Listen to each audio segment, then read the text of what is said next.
Hallelujah. ಯೇಸು ನಾಮಕ್ಕೆ ಸ್ತೋತ್ರವಾಗಲಿ. ಪ್ರಿಯರೇ, ನಾವು ಒಂದು ಕೀರ್ತನೆ ಹೇಳ್ತೇನೆ. ಕೀರ್ತನೆಗಳು 12ನೇ ಅಧ್ಯಾಯ 2ನೇ ವಚನದಿಂದ ನೋಡ್ಕೊಳ್ಳೋಣ. ಯೆಹೋವನೇ ರಕ್ಷಿಸು, ಭಕ್ತರು ಮುಗಿದು ಹೋಗಿದ್ದಾರೆ, ಜನರೊಳಗೆ ನಂಬಿಕೆ ಉಳ್ಳವರು ಕಾಣಿಸುವುದೇ ಇಲ್ಲ. ಪ್ರತಿಯೊಬ್ಬರ ನೆರೆಯವರೊಡನೆ ಹುಸಿಯನ್ನಾಡುತ್ತಾರೆ, ಅವರ ವಂಚನೆಯ ತುಟಿಗಳಿಂದ ಹೊರಗೊಂದು ಒಳಗೊಂದು ಮಾತಾಡುತ್ತಾರೆ. ಹಲ್ಲೆಲೂಯ. ಅಮ್ಮ ಓಕೆ ಪ್ರಿಯರೇ, ಇಲ್ಲಿ ನೋಡ್ತಾ ಇದ್ದೇವೆ, ಯೆಹೋವನೇ ರಕ್ಷಿಸು, ಭಕ್ತರು ಮುಗಿದು ಹೋಗಿದ್ದಾರೆ ಅಂತ ಕೇಳ್ಕೊತಾ ಇದೀಯ. ನೀನು ನಿಜವಾಗ್ಲೂ ಪ್ರಾರ್ಥನೆ ಮಾಡ್ತಾಯಿದ್ರೆ, ನೀನು ನಿಜವಾಗ್ಲೂ ಉಪವಾಸ ಪ್ರಾರ್ಥನೆ ಮಾಡ್ತಾಯಿದ್ರೆ, ಮಂಡಿ ಉರಿ ಪ್ರಾರ್ಥನೆ ಮಾಡ್ತಾಯಿದ್ರೆ, ನೀನು ನಂಬಿಕೆಯಿಂದ ಎಸ್ಸಯ್ಯ ಕರುಣಿಸು, ನಶಿಸಿ ಹೋಗೋ ಆತ್ಮಗಳಿಗೆ ಕರುಣಿಸು, ನಾನು ಶುಭವಾರ್ತೆಯನ್ನು ಸಾರಬೇಕು ಅಂತ ನೀನು ಯಾವತ್ತಾದರೂ ಕೇಳ್ತಾ ಇದೀಯಾ? ಅಥವಾ ಬರೀ ನನ್ನ ಫ್ಯಾಮಿಲಿ ಚೆನ್ನಾಗಿರಬೇಕು, ನಾನು ಚೆನ್ನಾಗಿರಬೇಕು, ನಮ್ಗೆ ಕಷ್ಟ ಪರಿಹರಿಸು ಅಂತ ಬರೀ ಇದನ್ನೇ ಕೇಳ್ಕೊತಾ ಇದೆಯಾ? ಹಲ್ಲೆಲೂಯ. ಬರೀ ನಮಗೊಂದೇ ಪ್ರಾರ್ಥನೆ ಮಾಡ್ಕೊತಾ ಇದ್ದರೆ, ನಮ್ಮ ಫ್ಯಾಮಿಲಿಗೆ ಒಂದನೇ ಪ್ರಾರ್ಥನೆ ಮಾಡ್ಕೊತಾ ಇದ್ದರೆ ಪ್ರಿಯರೇ, ನಶಿಸಿ ಹೋಗೋ ಆತ್ಮಗಳಿಗೆ ಪ್ರಾರ್ಥನೆ ಮಾಡೋರು ಯಾರು? ಅವರಿಗೆ ಸುವಾರ್ತೆ ಸಾರುವವರು ಯಾರು? ಬರೀ ನೀನು ನಾನು ಚೆನ್ನಾಗಿದ್ದರೆ ಇಷ್ಟೇ ಸಾಕಾ? ಹಲ್ಲೆಲೂಯ. ನೀನು ನಾನು ಕ್ರಿಸ್ತರಾಗಿದ್ದೇವೆ, ಇಷ್ಟೇ ಸಾಕಾ? ಬೆಂಕಿಯಲ್ಲಿ ಬೆಂದು ಹೋಗ್ತಾ ಇರುವಂಥ ಜನಗಳನ್ನು ರಕ್ಷಣಾ ಮಾರ್ಗದಲ್ಲಿ ತರಬೇಕು, ಏಸಪ್ಪನ ಕಡೆಗೆ ತಿರುಗಿಸಬೇಕು, ರಕ್ಷಣೆ ಹೊಂದಿಸಬೇಕಂತ ಹೇಳಿ ನೀನು ಕುತೂಹಲದಿಂದ ಇದೆಯಾ? ನಿನ್ನ ದಾಹದಿಂದ ಇದೆಯಾ? ಹಲ್ಲೆಲೂಯ. ನಿನ್ನ ದಾಹದಿಂದ ಎದುರು ನೋಡ್ತಾ ಇದೆಯಾ? ಪ್ರತಿಯೊಬ್ಬರಿಗೂ ಪ್ರಾರ್ಥನೆ ಮಾಡ್ತಾ ಇದೆಯಾ? ಅಥವಾ ಬರೀ ನನ್ನ ಮಕ್ಕಳಿಗೋಸ್ಕರ, ನಮ್ಮ ಫ್ಯಾಮಿಲಿಗೋಸ್ಕರ ಅಂತೇಳಿ ಬರೀ ಇದನ್ನೇ ಮಾಡ್ತಾ ಇದೆಯಾ? ಹಲ್ಲೆಲೂಯ. ಒಂದು ಹೇಳ್ತೇನೆ ಪ್ರಿಯರೇ, ನೀನು ನಿನಗೋಸ್ಕರ ಪ್ರಾರ್ಥನೆ ಮಾಡ್ಕೊಳ್ಳೋದನ್ನು ಬಿಡು, ನಿನ್ನ ಫ್ಯಾಮಿಲಿಗೋಸ್ಕರ ಪ್ರಾರ್ಥನೆ ಮಾಡ್ಕೊಳ್ಳೋದನ್ನು ಬಿಡು. ಯಾಕೆಂತ ಹೇಳಿದ್ರೆ, ಏನಪ್ಪ ಇವರು ನಮ್ಮ ಫ್ಯಾಮಿಲಿಗೋಸ್ಕರ ಪ್ರಾರ್ಥನೆ ಮಾಡ್ಕೋಬೇಡ ಅಂತ ಹೇಳ್ತಿದ್ದಾರಲ್ಲ, ಯಾವ ರೀತಿ ಹೇಳ್ತಿದ್ದಾರೆ ಇವರು, ನಮಗೆ ಅರ್ಥ ಆಗ್ತಿಲ್ಲ ಅಂತ ನೀವು ಹೇಳ್ಕೋಬೋದು. ಬಟ್ ನಾನು ಏನಂತ ಹೇಳ್ತಿದ್ದೇನೆ ಅಂತ ಹೇಳಿದ್ರೆ, ನೀನು ನಶಿಸುವ ಆತ್ಮಗಳಿಗೆ ಪ್ರಾರ್ಥನೆ ಮಾಡು, ಉಪವಾಸದಿಂದ ಪ್ರಾರ್ಥನೆ ಮಾಡು, ಕಣ್ಣೀರಿಡ್ತಾ ಪ್ರಾರ್ಥನೆ ಮಾಡು, ಮಂಡಿ ಊರಿ ಪ್ರಾರ್ಥನೆ ಮಾಡು ಪ್ರಿಯರೇ. ನೀವು ನಿಮ್ಮ ಕಷ್ಟ, ನೋವು, ಬಾಧ, ಸಾಲ, ಸಂಕಟ, ದುಃಖ ಎಲ್ಲವೂ ಯೇಸುವಿನ ನಾಮದಲ್ಲಿ ಒಳ್ಳೆ ರೀತಿಯಿಂದ ಆಗಿ ಮಾರ್ಪಡುತ್ತೆ. ಯಾಕೆ ಅಂತ ಹೇಳಿದ್ರೆ, ನೀನು ನಶಿಸುವ ಆತ್ಮಗಳಿಗೋಸ್ಕರ ಪ್ರಾರ್ಥನೆ ಮಾಡ್ತಾ ಇದೀಯಾ, ಶುಭವಾರ್ತೆ ಸಾರಬೇಕನ್ನೋ ದಾಹದಿಂದ ನೀನು ನೋಡ್ತಾ ಇದೀಯಾ.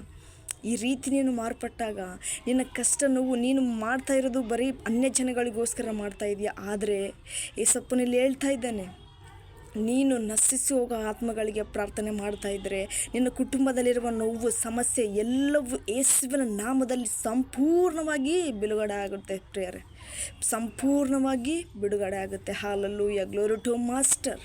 Thank you Lord the Jesus. ದೇವರು ಹೇಳ್ತಾ ಇದ್ದಾನೆ, ಇವತ್ತಾದರೂ ಬದಲಾಗೋಣವಾ? ಹಲ್ಲೆಲೂಯ. ನಶಿಸಿ ಹೋಗೋ ಆತ್ಮಗಳಿಗೆ ಪ್ರಿಯರೇ ನಾವು ಪ್ರಾರ್ಥನೆ ಮಾಡೋಣವಾ? ಪ್ರತಿಯೊಬ್ಬರಿಗೂ ನಾವು ಸುವಾರ್ತೆ ಸಾರೋಣವಾ? ಹಲ್ಲೆಲೂಯ. ನನ್ನ ಉಸಿರಿರುವ ದಿನವೆಲ್ಲ ಶುಭವಾರ್ತೆ ಸಾರುವುದೇ, ಅದು ಒಂದೇ ಒಂದು ಆಸೆ, ಅದು ಒಂದೇ ಒಂದು ಆಸೆ. ಹಲ್ಲೆಲೂಯ. ಯೆಹೋವನೇ ರಕ್ಷಿಸು, ಭಕ್ತರು ಮುಗಿದು ಹೋಗಿದ್ದಾರೆ ಅಂತ ಬಾಯಾರಿಕೆ ಮಾಡೋ ಬದಲು, ಯೆಹೋವನೇ ನಾನು ಪ್ರಾರ್ಥನೆ ಮಾಡ್ತೇನೆ, ನಶಿಸಿ ಹೋಗೋ ಆತ್ಮಗಳಿಗೆ ನಾನು ಪ್ರಾರ್ಥನೆ ಮಾಡ್ತೇನೆ, ಕರುಣಿಸು ಅಪ್ಪ, ಕರುಣಿಸು. ನಿನ್ನ ಆತ್ಮವನ್ನು ಅಭಿಷೇಕದಂದು ಸುರಿಸು ಸ್ವಾಮಿ, ನಿನ್ನ ಅಗ್ನಿ ಅಭಿಷೇಕವನ್ನು ಸುರಿಸು ಕರ್ತನೆ. ಹಲ್ಲೆಲೂಯ.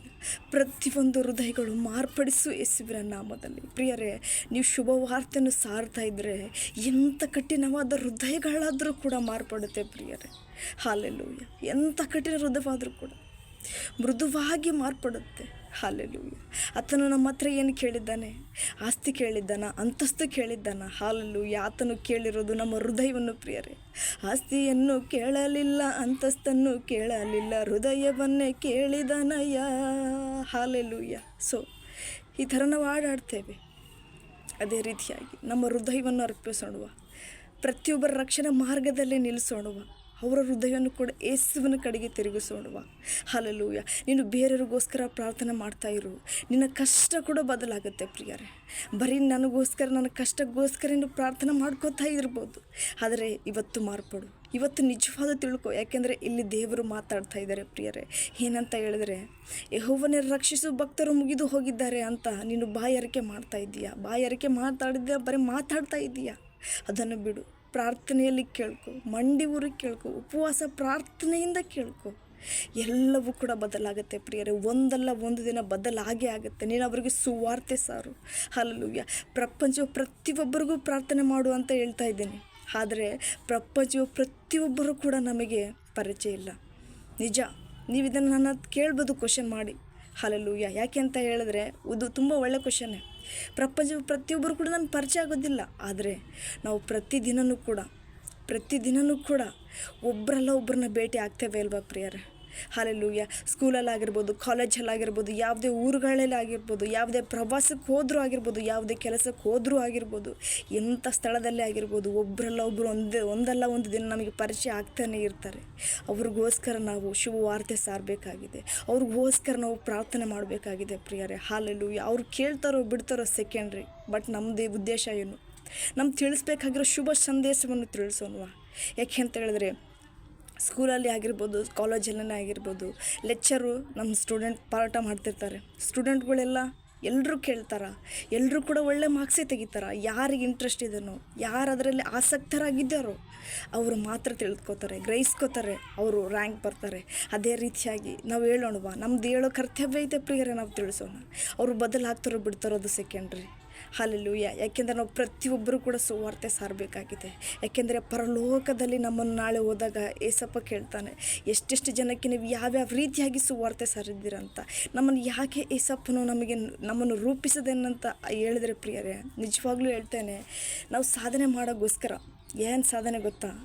ರಕ್ಷಣಾ ಮಾರ್ಗದಲ್ಲಿ ಪ್ರತಿಯೊಬ್ಬರ ಆತ್ಮಗಳನ್ನು ನಶಿಸಿ ಹೋಗಲಾರ್ದಂತೆ ರಕ್ಷಣಾ ಮಾರ್ಗದಲ್ಲಿ ತರುವುದೇ ನಮಗೆ ಕೊಟ್ಟಿರುವ ಒಂದು ಜವಾಬ್ದಾರಿ ಪ್ರಿಯರೇ. ಪ್ರತಿಯೊಬ್ಬರು ಕೂಡ ಕ್ರಿಸ್ತರು, ಏಸಪ್ಪನ ಬಗ್ಗೆ ತಿಳಿದವರು ಪ್ರತಿಯೊಬ್ಬರು ಕೂಡ ಸುವಾರ್ತೆ ಸಾರಬೇಕಾಗಿದೆ. ಯಾಕೆಂತ ಹೇಳಿದ್ರೆ ಪ್ರತಿಯೊಬ್ಬರು ಸಾರಿದ ಸುವಾರ್ತೆ ಕೂಡ ವ್ಯರ್ಥ ಆಗೋದಿಲ್ಲ ಪ್ರಿಯರೇ. ನೀನು ಸಾರಿರೋ ಸುವಾರ್ತೆ ಅವರು ಮಾರ್ಪಟ್ಟು ಅವರ ಜೀವಿತದಲ್ಲಿ ಮಾರ್ಪಡಿಸಿಕೊಂಡು ಇನ್ನೊಬ್ಬರು ಕೂಡ ಸುವಾರ್ತೆ ಸಾರ್ತಾರೆ. ಒಬ್ಬರಿಂದ ಒಳ್ಳೆ ರೀತಿಯಾಗಿ ರಕ್ಷಣಾ ಮಾರ್ಗದಲ್ಲಿ ಬರ್ತಾರೆ. ಯಾಕೆಂತಂದರೆ ಸೈತಾನ ಕಾರ್ಯಗಳಿಗೆ ಬಲಿಯಾಗಿರುವುದು ಎಷ್ಟೋ ಅನೇಕ ಜನಗಳು ನೋಡ್ತೇವೆ ಪ್ರಿಯರೇ. ವಿಗ್ರಹಾರಾಧನೆ ಆಗಿರ್ಬೋದು, ಪ್ರತಿಯೊಬ್ಬರ ಮೂಢನಂಬಿಕೆ ಆಗಿರ್ಬೋದು, ಅವೆಲ್ಲ ನೋಡ್ತಾ ಇದ್ದರೆ ಕಣ್ಣೀರು ಬರುತ್ತೆ ಪ್ರಿಯರೇ. ಹಲ್ಲೆಲೂಯಾ. ಯಾಕೆ ಅಂತ ಹೇಳಿದ್ರೆ ನಾಳೆ ಇವರೆಲ್ಲರೂ ನಶಿಸಿ ಹೋಗ್ತಾ ಇದ್ದಾರೆ. ಏಸಯ್ಯ ಕರುಣಿಸಿನ ಪ್ರಕಾರವಾಗಿ ನಾವು ಪ್ರಾರ್ಥನೆ ಮಾಡಬೇಕು. ಹಲ್ಲೆಲೂಯಾ. ಯಾಕೆ ಅಂತ ಹೇಳಿದ್ರೆ ಪ್ರತಿಯೊಬ್ಬರು ಕೂಡ ನಶಿಸಿ ಹೋಗ್ಲಾರ್ದಂತೆ ನಾವು ಕೇಳ್ಕೋಬೇಕಾಗಿದೆ. ಏಸಪ್ಪನ ಹತ್ರ ಮಂಡಿ ಊರು ಕೇಳ್ಕೋಬೇಕಾಗಿದೆ ಪ್ರಿಯರೇ.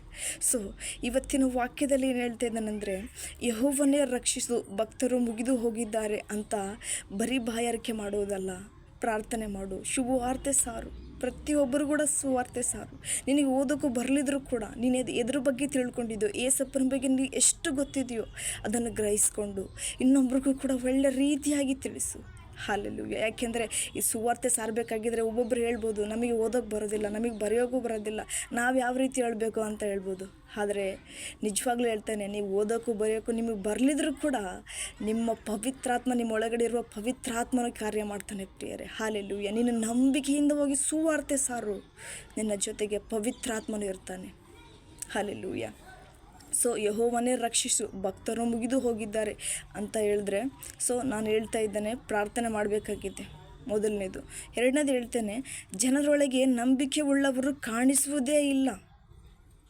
ಹಲ್ಲೆಲೂಯಾ. ಜನರೊಳಗೆ ನಂಬಿಕೆ ಉಳ್ಳವರು ಕಾಣಿಸುವುದೇ ಇಲ್ಲ. ಯಾಕೆ ಅಂತ ಹೇಳಿದ್ರೆ ನೀನು ನಂಬಿಕೆ ಇಟ್ಟಿದ್ದೀಯಾ ದೇವರ ಮೇಲೆ. ನಮಗೆ ಪ್ರತಿಯೊಬ್ಬರು ಕೂಡ ಹೇಳ್ತಾ ಇರ್ತಾರೆ, ಏನಪ್ಪ ಇವರು ಇದಕ್ಕೆ ಹೋಗ್ತಾರೆ, ಚರ್ಚಿಗೆ ಹೋಗ್ತಾರೆ, ವಾಕ್ಯ ಓದ್ತಾರೆ, ಪ್ರಾರ್ಥನೆ ಮಾಡ್ತಾರೆ, ಬರೀ ಇದೇನಾ ಇವ್ರ ಕತೆ ಅಂತ ಅನ್ಕೊತಾರೆ. ಆದರೆ ನಮ್ಮ ನಂಬಿಕೆ ಅವ್ರಿಗೆ ಗೊತ್ತಾಗೋದಿಲ್ಲ. ಹಲ್ಲೆಲೂಯಾ. ನಿಜವಾಗ್ಲೂ ಹೇಳ್ತಾನೆ, ಪ್ರತಿಯೊಬ್ಬರು ನಂಬಿಕೆನೂ ಇಟ್ಟಿರ್ತಾರೆ, ಆದರೆ ಅವ್ರ ನಂಬಿಕೆ ಕಾಣಿಸೋದಿಲ್ಲ. ಯಾಕೆಂದರೆ ದೇವರಿಗೆ ಮಾತ್ರ ನಮ್ಮ ನಂಬಿಕೆ ಕಾಣಿಸುತ್ತೆ, ದೇವರಿಗೆ ಮಾತ್ರ ನಾವು ನೀತಿವಂತರೆಂದು ಎಣಿಸಲ್ಪಡಬೇಕಾಗಿದೆ. ಜನರ ಕಣ್ಣಿಗೆ ನಾವು ಯಾವ ದೃಷ್ಟಿಯಿಂದ ಇದ್ರೂ ಪರವಾಗಿಲ್ಲ. ನಿಜವಾಗಲೂ ಹೇಳ್ತೇನೆ, ನಾವು ಪವಿತ್ರಾತ್ಮನಿಗೆ ಸಂತೋಷಪಡಿಸ್ಬೇಕು ಪ್ರಿಯರೇ. ನಮ್ಮ ಏಸಪ್ಪನಿಗೆ ದಾಹ ತೀರಿಸಬೇಕಾಗಿದೆ. ಹಲ್ಲೆಲೂಯಾ. ಆತನು ಶಿಲುಬೆಯಲ್ಲಿ ಮಾತಾಡ್ತಾನೆ, 7 ಮಾತುಗಳಲ್ಲಿ ಒಂದು ಮಾತಾಡ್ತಾನೆ. ಅದು ಏನಂತ ಹೇಳಿದ್ರೆ ದಾಹ ಒಂದು ಪ್ರಖರವಾಗಿ ಆಗಿದೆ. ಸೊ ಅದು ದಾಹ ಅಂತ ಹೇಳಿದ್ರೆ ಆತ್ಮಗಳ ದಾಹ ಪ್ರಿಯರೇ. ಹಲ್ಲೆಲೂಯಾ. ಆತ್ಮಗಳ ದಾಹ, ನೀರಡಿಕೆ ದಾಹ ಅಲ್ಲ, ನಿಜವಾಗ್ಲೂ ಹೇಳ್ತಾ ಇದ್ದೇನೆ, ಆತ್ಮಗಳ ದಾಹ ಆಗಿದೆ. ಆತನಿಗೆ ಬೇಕಾಗಿರುವುದು ಆತ್ಮಗಳ ದಾಹ. ನಾವು ನಮ್ಮ ಕೈಲಿ ಎಷ್ಟಾಗುತ್ತೋ ಪವಿತ್ರಾತ್ಮನಿಂದ ನಾವು ತಿಳಿಸಲ್ಪಡಬೇಕಾಗಿದೆ ಪ್ರಿಯರೇ. ಹಲ್ಲೆಲೂಯಾ. ತಿಳಿಸಲ್ಪಡಬೇಕಾಗಿದೆ. ತಿಳಿಸೋನ್ವಾ, ಪ್ರತಿಯೊಬ್ಬರಿಗೂ ಕೂಡ ಸುವಾರ್ತೆ ಸಾರೋನ್ವಾ. ಹಲ್ಲೆಲೂಯಾ. ಸೊ ಇದ್ರ ಪ್ರಕಾರ ಏನಾಗಿದೆ ಅಂದರೆ, ಜನರೊಳಗೆ ನಂಬಿಕೆ ಉಳ್ಳವರು ಕಾಣಿಸುವುದೇ ಇಲ್ಲ. ನಿಜ, ಏಸಪ್ಪನಲ್ಲಿ ನಂಬಿಕೆ ಇಟ್ಟವರು ಅವರು ನಂಬಿದ್ದಾರೆ ಅನ್ನೋ ಪ್ರಕಾರವಾಗಿ ಅನ್ಯ ಜನಗಳಿಗೆ ಗೊತ್ತಾಗೋದಿಲ್ಲ. ಅದು ಗೊತ್ತಾಗೋದು ನಮ್ಮ ಏಸಪ್ಪನಿಗೆ ಮಾತ್ರ. ಹಲ್ಲೆಲೂಯಾ. ನಿಜ ಹೇಳ್ತೇನೆ, ಅದು ಏಸಪ್ಪನಿಗೆ ಮಾತ್ರ ಗೊತ್ತಾಗಬೇಕಾಗಿದೆ. ನಾವು ಬೇರೆ ಒಬ್ರಿಗೋ ನಿಜವಾಗ್ಲೂ ನಾವು ಯಾರಿಗೂ ಕೂಡ ಉತ್ತರ ಕೊಡಬೇಕಾಗಿಲ್ಲ. ಯಾಕೆ ಅಂತ ಹೇಳಿದ್ರೆ ನಮ್ಮ ದೇವರು ನಮ್ಮ ಜೊತೆ ಇದ್ದಾರೆ. ಹಲ್ಲೆಲೂಯಾ. ಒಂದು ವಾಕ್ಯದಲ್ಲಿ ಹೇಳ್ತಾರೆ, ನಿನ್ನ ಜೊತೆ ನಾನಿದ್ದೇನೆ, ಭಯಪಡಬೇಡ ಅನ್ನೋ ಪ್ರಕಾರವಾಗಿ ಆಗಿದೆ. ಆತನು ನಮ್ಮ ಜೊತೆ ಇದ್ದಾನೆ, ಆತನು ಮುಂದೆ ಹೋಗ್ತಾ ಇದ್ದಾನೆ, ನಾವು ಆತನ ಹಿಂದೆ ಹಿಂಬಾಲಿಸಬೇಕು ಪ್ರಿಯರೇ. ಹಲ್ಲೆಲೂಯಾ. ಯಾವನಿಗೆ ನನ್ನ ಹಿಂದೆ ಬರಲು ಆಸಕ್ತಿ ಇದನೋ ಅವನ ಶಿಲುಬೆಯನ್ನು ಹೊತ್ತುಕೊಂಡು ಅವನು ನನ್ನ ಹಿಂದೆ ಬರಲಿ ಅನ್ನೋ ಪ್ರಕಾರವಾಗಿ ಆಗಿದೆ. ಅದೇ ರೀತಿಯಾಗಿ ಏಸಪ್ಪನಿಂದ ನಮ್ಮ ಶಿಲುಬೆಯನ್ನು ಹೊತ್ತುಕೊಂಡು ಹೋಗೋಣವಾ. ಹಲ್ಲೆಲೂಯಾ. ಹಾಗೆ ಇಲ್ಲಿ ಇನ್ನೊಂದು ಹೇಳ್ತೇನೆ, ಅವರ ವಂಚನೆ ತುಟಿಗಳಿಂದ ಹೊರಗೊಂದು ಒಳಗೊಂದು ಮಾತಾಡುತ್ತಾರೆ. ಓಕೆ, ಅನ್ಯ ಜನಗಳಿಗೆ ಗೊತ್ತಾಗೋದಿಲ್ಲ ಪ್ರಿಯರೇ, ಅದಕ್ಕಾಗಿ ಹೊರಗೊಂದು ಒಳಗೊಂದು ಮಾತಾಡ್ತಾರೆ. ಆದರೆ ನೀನು ಕ್ರಿಸ್ತನಲ್ಲಿ ಇದೆಯಾ ಅಲ್ವಾ? ನೀನು ನಂಬಿಕೆ ಉಳ್ಳವನು ಆಗಿದೆಯಾ ಅಲ್ವಾ? ಸೊ ನೀನೇನು ಮಾಡಬೇಕಾಗಿದೆ? ಅದರಿಂದ ನೀನು ದೂರ ಇರಬೇಕಾಗಿದೆ ಪ್ರಿಯರೇ. ಹಲ್ಲೆಲೂಯಾ. ಅವರ ವಂಚನೆಯ ತುಟಿಗಳಿಂದ ಹೊರಗೊಂದು ಒಳಗೊಂದು ಮಾತಾಡ್ತಾರೆ. ಆದರೆ ನೀನು ಪ್ರತಿದಿನವೂ ಕೂಡ ಶುಭ ಸಂದೇಶದ ಜೊತೆಗೇ ಮಾತಾಡ್ತಾ ಇರು. ಹಲ್ಲೆಲೂಯಾ. ಏನಪ್ಪ ಇವರು ಶುಭ ಸಂದೇಶ ಅಂತ ಹೇಳ್ತಾ ಇದ್ದಾರೆ ಅಂತ ಸ್ವಲ್ಪ ಡೌಟ್ ಬರ್ಬೋದು. ಶುಭ ಸಂದೇಶ ಅಂತ ಹೇಳಿದ್ರೆ ಯೇಸುವಿನ ಕಥೆಗಳು, ಯೇಸುವಿನ ವಾಕ್ಯಗಳು, ಯೇಸುವಿನ ಹಾಡುಗಳು, ಇದರ ಮುಖಾಂತರವಾಗಿ ನೀನು ಜೀವಿಸ್ತಾ ಇರು. ನಿಜವಾಗ್ಲೂ ನಿನ್ನ ಜೀವಿತವೇ ಮಾರ್ಪಡುತ್ತೆ. ಎಂಥ ಗೊಂದಲ ಸಮಯವಾಗಿದ್ದರೂ ಕೂಡ, ಸೈತಾನ ಕಾರ್ಯ ಎಷ್ಟೇ ಅಡ್ಡಿ ಬಂದಿದ್ರೂ ಕೂಡ ನಾವು ಒಂದೊಂದು ಸತಿ ಪ್ರಾರ್ಥನೆ ಮಾಡೋಕ್ಕೂ ಕೂಡ ಆಗೋದಿಲ್ಲ. ಯಾಕೆ ಅಂತ ಹೇಳಿದ್ರೆ ಸೈತಾನ ನಮಗೆ ಭಾಳ ಅಡ್ಡಿ ಮಾಡ್ತಾನೆ. ಆಗ ನಾವೇನು ಮಾಡಬೇಕಾಗಿದೆ?